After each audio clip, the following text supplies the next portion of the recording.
போன ஆடியோல 29வது அத்தியாயத்தை பார்த்தோம்.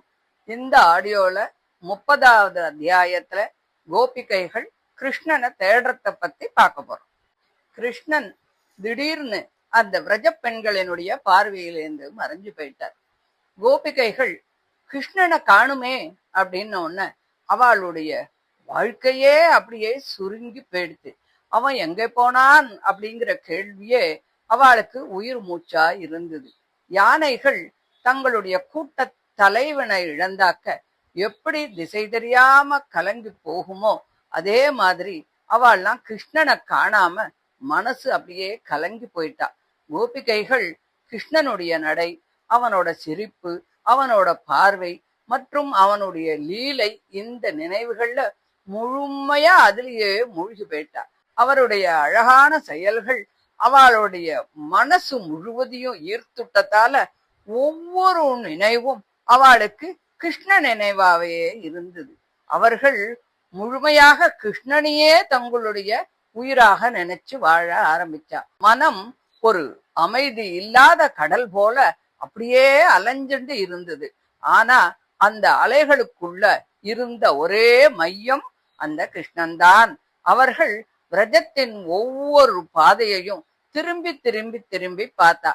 அந்த பாதைகள் சாதாரண மண் தடங்கள்களா இல்லையே, அவர்களின் பக்தி கண்கள் அதை நன்னா உணர்த்தினது. அவை கிருஷ்ணனின் நடையினுடைய உயிரோட்டம் கொண்ட ஒரு சாட்சிகள். அந்த பாதையை அவர்கள் பின்தொடரத் தொடங்கினார்கள்.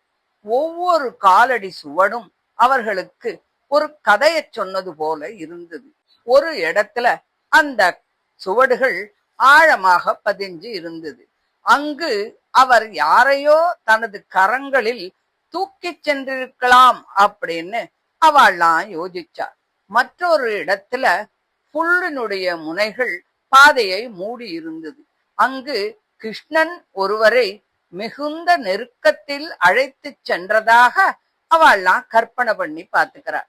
இப்படி ஒவ்வொரு தடமும் அவளுடைய மனசுல ஒரு புதிய லீலையாக விரிய ஆரம்பிச்சது. அவர்கள் பேசிக்கொண்ட ஒவ்வொரு வார்த்தையும் பக்தியின் ஆழத்திலிருந்து எழுந்தது. இது நிச்சயம் நந்தகுமாரனின் பாதைதான் அப்படின்னு நன்னா உறுதிப்படுத்தின்றார். ஆனா அதே நேரத்துல அந்த பாதை அவர்களை குழப்பத்திலும் அழுத்தியது. ஏன் அப்படின்னா சில சுவடுகள் தனிமையின் உணர்வையும் சில சுவடுகள் மிகுந்த அன்பின் அடையாளத்தையும் காட்டினது. இதனால கிருஷ்ணன் ஒரே நேரத்தில் அனைவருடனும் இருந்தும் ஒருவருடனும் தனித்திருந்தும் இருப்பது போல ஒரு தெய்வீக முரண்பாடு அவ மனசுக்குள்ள தோணித்து. அவ எல்லாரும் மறுபடியும் வனத்திற்கு உள்ளே போறா. அந்த இடமே கிருஷ்ணலீலையின் ஒரு பெரிய காட்சியகமாக இருந்தது போல இருந்தது. மரங்கள், கொடிகள், புல்கள் அனைத்தும் அவனது ஸ்பரிசத்தை நினைவு கூறும் உயிருள்ள சாட்சிகளாக தெரிஞ்சது. சில இடங்கள்ல பூக்கள் புதிதாக வைக்கப்பட்டிருந்தது. அது அவன் அங்கு நின்று கொண்டிருந்தான் என்பதை உணர்த்தியது போல தோணியது. சில இடங்களில் மண் சாஞ்சு போய் இருந்தது. அது அவன் விளையாட்டாக நடந்ததின் அடையாளமாக தோன்றது. இந்த காட்சிகளை பார்த்த கோபிகைகள் இங்கு யாரோ ஒருத்தி அவனுடன் மிகுந்த அன்பில் இருந்திருக்கிறாள் அப்படின்னு நினைக்க தொடங்கினான். அந்த எண்ணத்தில் வெளிப்புற பொறாமை எதுவும் இல்லை. மாறாக தெய்வத்தின் அருகாமையை காணும் ஆழ்ந்த ஏக்கம்தான் இருந்தது. கிருஷ்ணனின் அன்பு ஒருவருக்கே சொந்தமல்ல, பின் யாருக்கு சொந்தம்? அது பக்தியின் தீவிரத்துக்கே சொந்தம் என்பதை அவள்லாம் நன்னா தெரிஞ்சுண்டா. அவர்களுடைய மனசு மறுபடியும் லீலைகள்ல மூழ்கித்து. குழந்தை பருவத்தில் அவன் செய்த அதிசயங்கள் எல்லாம் நினைவுக்கு வருது. தீமைகளை அழிக்கிறது, கன்றுகளை காப்பாத்துறது, கோவர்தன மலையை தூக்கிறது, யமுனை கரையில விளையாடுறது, இவை எல்லாமே இப்போது ஒரு தொடர்ச்சியான தெய்வ நாடகமாக அவ மனசுல அப்படியே ஓடித்து. ஒவ்வொரு லீலையும் அவளுக்கு ஒரு தனித்த நிகழ்வாக இல்லாமல் கிருஷ்ணனின் ஒரே அன்போட வெளிப்பாடாகவே தெரிஞ்சது. ஒரு கோபிகை தனது உள்ளத்துல மிகுந்த தனிப்பட்ட அனுபவத்துல மூழ்கினாள். அவன் என்னை மட்டுமே தேர்ந்தெடுத்தான் என்ற உணர்வு அவளுக்குள்ள இருந்தது.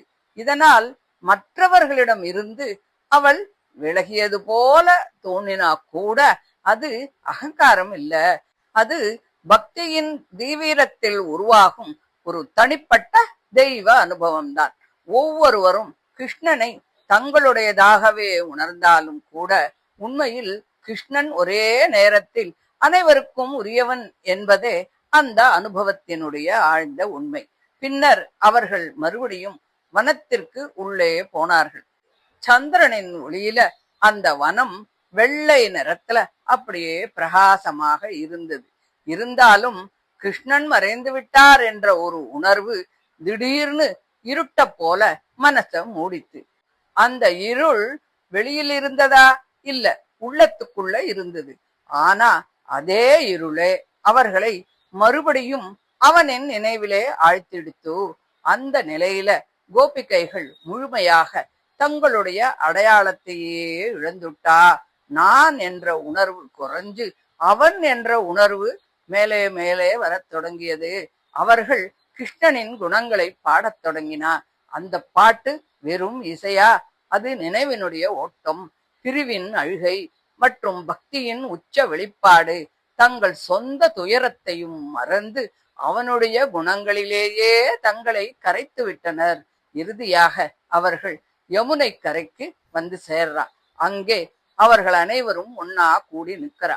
அந்த கூட்டத்துல தனித்தன்மை இல்ல, ஒரே ஒரு உணர்வு தான் இருந்தது.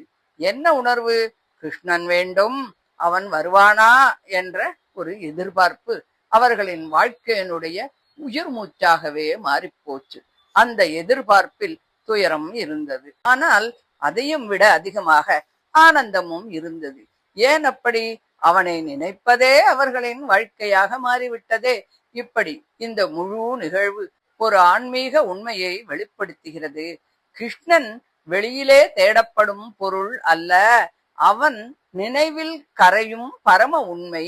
பிரிவு என்பது அவனை மறப்பதற்காக அல்ல, அவனை மேலும் மேலும் ஆழமாக அனுபவிப்பதற்கான ஒரு கதவு அப்படின்னு சொல்லி இந்த 30வது அத்தியாயத்தை முடிக்கிறார்.